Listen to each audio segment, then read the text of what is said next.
Hey guys, welcome to the next tutorial for ethical hacking and penetration testing. So in this tutorial I'll be teaching you how to install Kali Linux on MacBook Pro or Air or whichever version you have, and this is specifically mentioned for the Mac OS X, which I assume that you would be using because it is the latest one. So the things that you would need would be the grub2, the REFIND, the specific boot thing which you would be using, and the pros of installing would be we would be using grub2 for EFI, which is simple and easy to use, and Mac OS X can be encrypted but requires extra work, and I would not be teaching you in this tutorial. And Kali Linux would be encrypted as well, and it will coexist with the Mac OS X. And Kali Linux bootable USB cannot be booted with the REFIND version. So since Kali Linux 1.1 is based on Debian, which is EFI enabled by default, we will not be requiring the REFIND to go ahead and install it on MacBook Pro.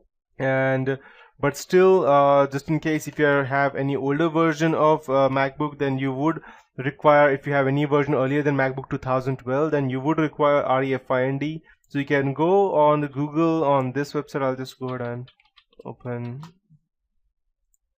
here and let's search REFIND,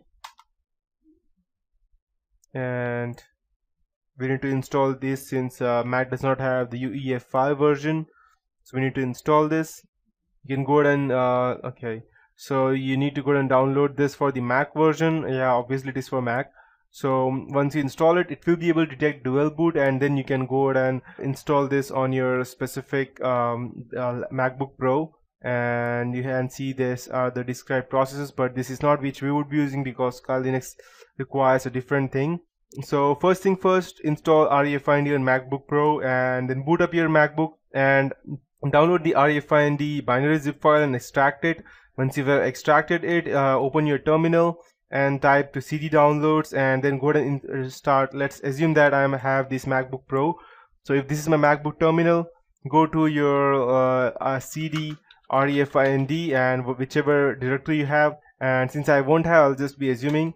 And once you have the specific folder, just going to type /install/sh, and it will install everything related to REFIND inside your MacBook Pro. And at the MacBook Pro OS X, execute the disk utility, create a new partition and make it as two, one for Macintosh HD, that's hard disk, and new one for Macintosh HD2. And then remove the newest created partition. Do not format it, leave it as it is, and after that shut it down. Insert Kali Linux Live, install USB to the MacBook Air, MacBook Pro, and then power on your MacBook Pro with long pressing Option key. When the Kali Linux boot menu is displayed, select Live AMD64 and press the tab to add persistence at the end of the line. The Kali Linux will be installed, and install it as per your normal process as to way we do that. So next time when you go ahead and try to run the Kali Linux, it will ask you whether to start the MacBook Pro or to install or to run the normal version, that is Kali Linux.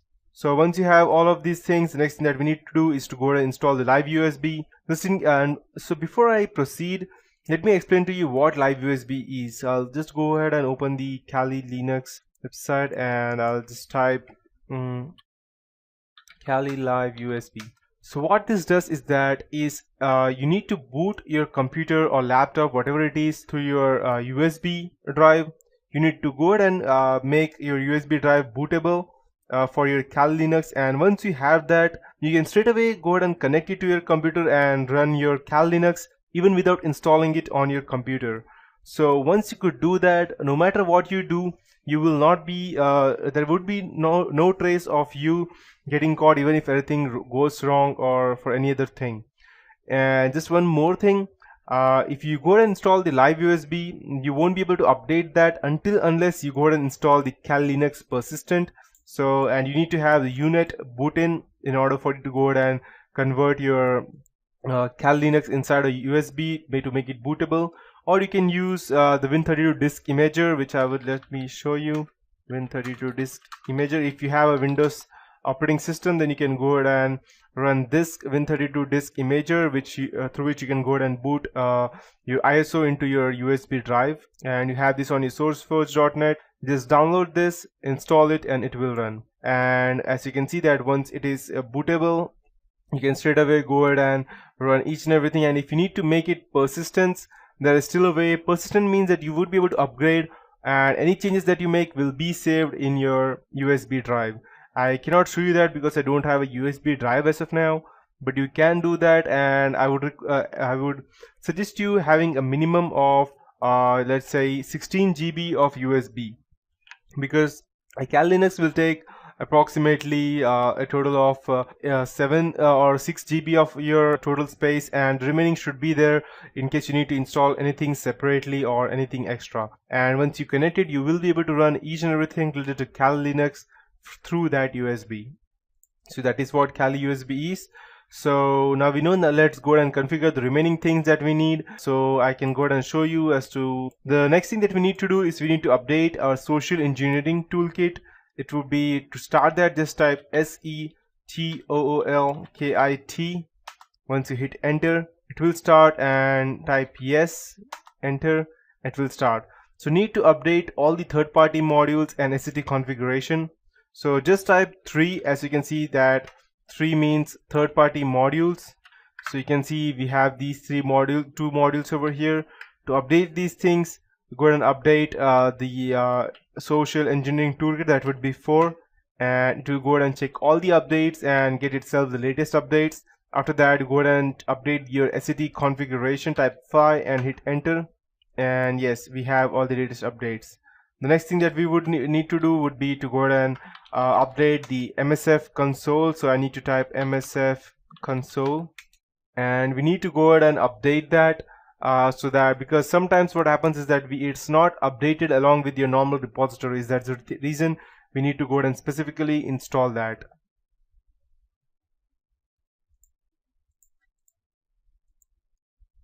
So it's starting.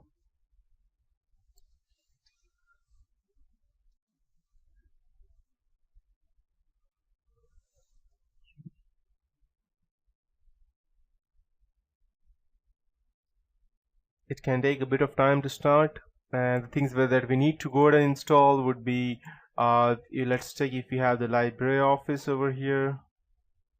Okay, we don't have the LibreOffice. Let me check. Okay, we don't have the LibreOffice, and as you can see that this is the Metasploit framework, which has 1389 exploits as of now, which out of which 788 are auxiliary, and 356 payloads, out of which 37 are encoders. So to update this, which I will be teaching you later on, so first we need to update. So just type MSF update and hit enter, and you can go ahead and expect weekly updates on using this method, because you cannot find such kind of updates on a daily basis, or when you go ahead and type your normal aptitude get install, so, or aptitude get update. So this is one way of doing that. And along with this, we need to install the Java and the Adobe Flash as well. So we'll go ahead and also type apt get install open jre /sdk/ don't remember exactly, let's check. Okay, install Java Kali Linux, and install Adobe Flash, and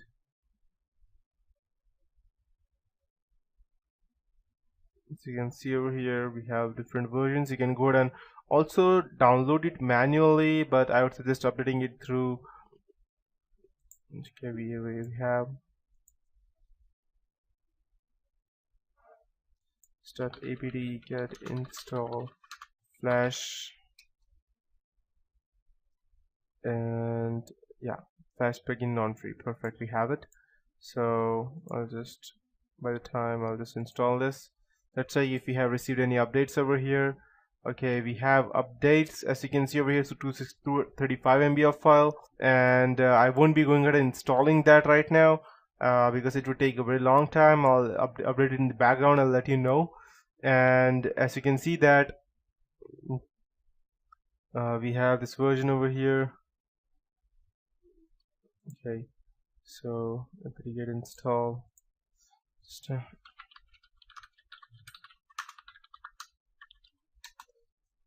Okay, here we have it. I'll just copy that and paste it over here. apt-get install open jdk -7-jre, and yes, I need to install that. Yes. Okay, I did not press yes. That's the reason it was not able to authenticate it.